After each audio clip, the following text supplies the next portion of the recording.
Assalamualaikum warahmatullahi wabarakatuh. Saya Afni Firdaus Fadina dari kelas Tarla akan mempresentasikan mengenai tugas ujian praktik NLP tentang analisis sentimen pada dataset tweet sentimen tayangan TV menggunakan algoritma Naive Bayes.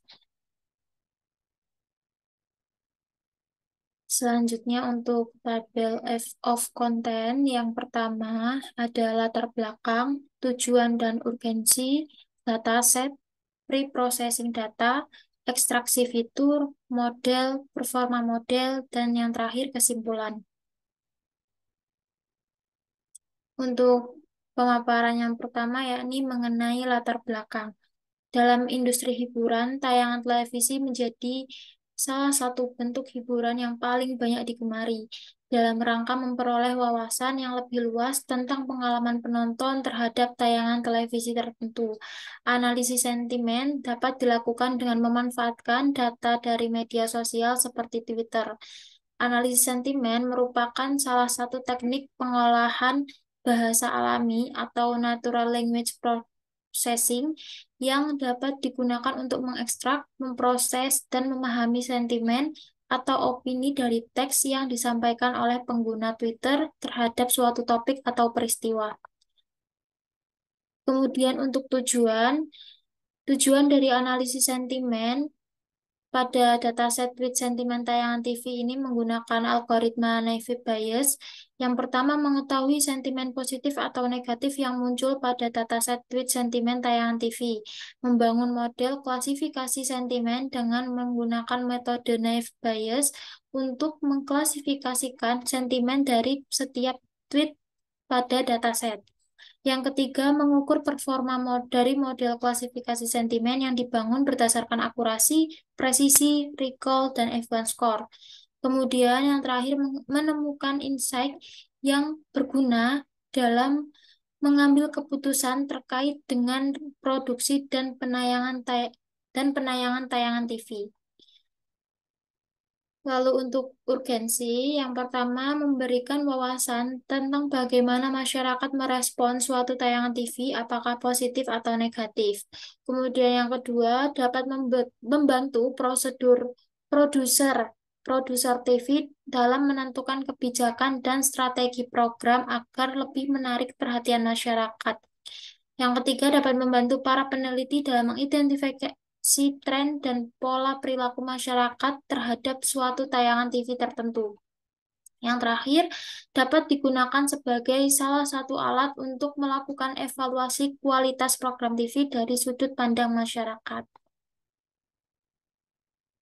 Untuk pembahasan selanjutnya, yakni mengenai dataset. Dataset tweet sentimen tayangan TV yang saya gunakan dalam analisis ini terdiri dari 400 data dan memiliki 5 kolom.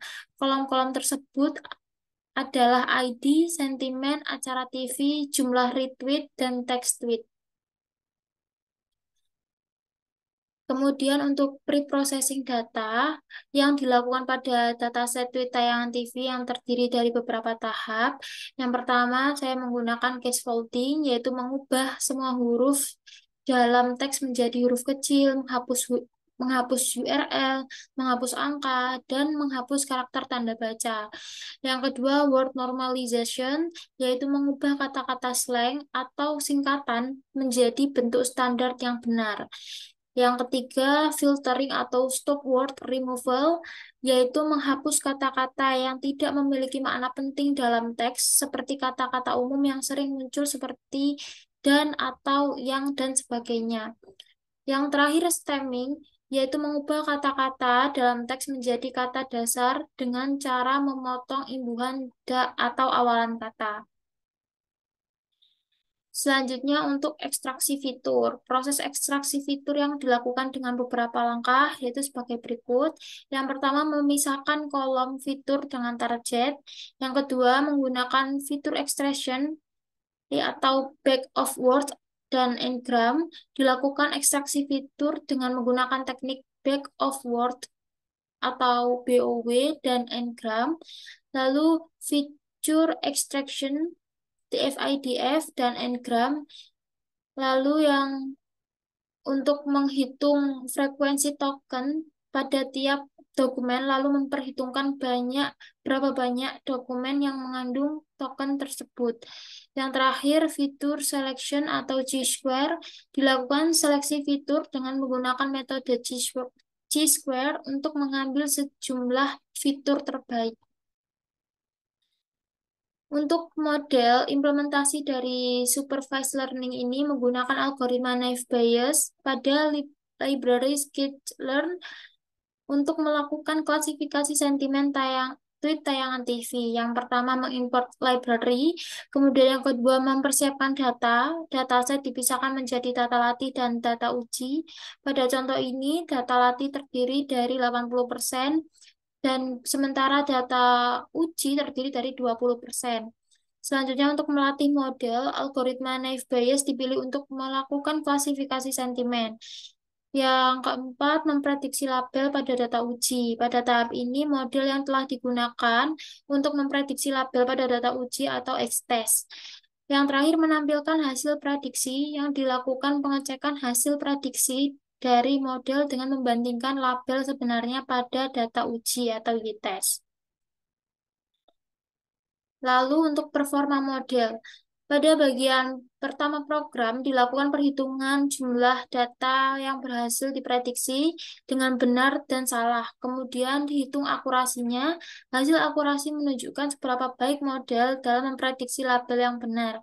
Kemudian selanjutnya dilakukan perhitungan confusion matrix yang menunjukkan hasil prediksi model dibandingkan dengan label yang sebenarnya pada data uji.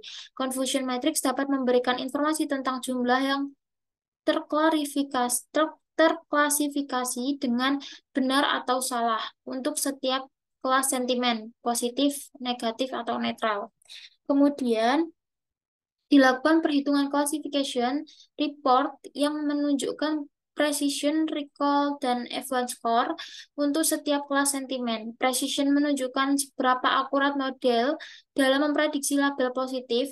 Recall menunjukkan seberapa banyak label positif yang diprediksi benar oleh model, dan F1 score merupakan rata-rata harmonik antara precision dan recall.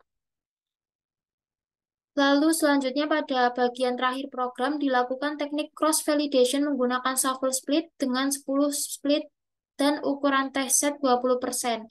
Cross validation berguna untuk mengukur performa model dengan membagi data menjadi beberapa bagian dan melakukan pengujian pada setiap bagian untuk menghindari overfitting pada data latih.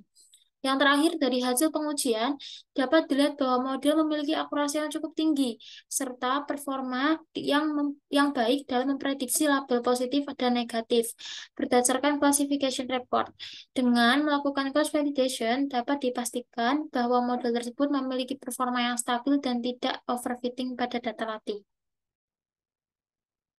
Kemudian untuk kesimpulan yang terakhir, yakni mengimplementasikan algoritma naive Bayes untuk klasifikasi sentimen tweet tayangan TV dalam melakukan evaluasi performa model, program menggunakan beberapa metrik seperti akurasi, confusion matrix, dan classification report untuk mengevaluasi performa model dalam memprediksi label sentimen. Program juga melakukan teknik cross validation untuk memastikan bahwa model tidak overfitting pada data latih dan memiliki performa yang stabil. Dari hasil pengujian dapat disimpulkan bahwa model tersebut memiliki performa yang cukup baik dan stabil dalam memprediksi sentimen tweet tayangan TV. Selanjutnya, saya akan mempresentasikan untuk kode program yang sudah saya buat.